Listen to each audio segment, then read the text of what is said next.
আসসালামু আলাইকুম রহমতুল্লাহি ওয়া বারাকাতুহু। কেমন আছেন সবাই? আমি কিছু টাকা হাওলাত দিছিলাম। হাওলাত দেওয়ার পরে এখন টাকা অনেক দিন হয়ে গেছে, টাকা পাইতেছি না।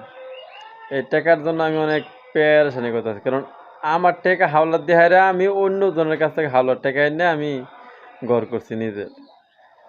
তাও এখন আমি আমার টাকা কিন্তু আরেকজনের কাছে আছে, সেই টাকা এখনো মানে ১ বছরের মতো পাই হয়ে যাইতেছে, আমার দেওয়ার খবর নাই। আর আমি যে টাকা হাওলাত করছি সেটা মানুষের আস্তে আস্তে দিতাছি।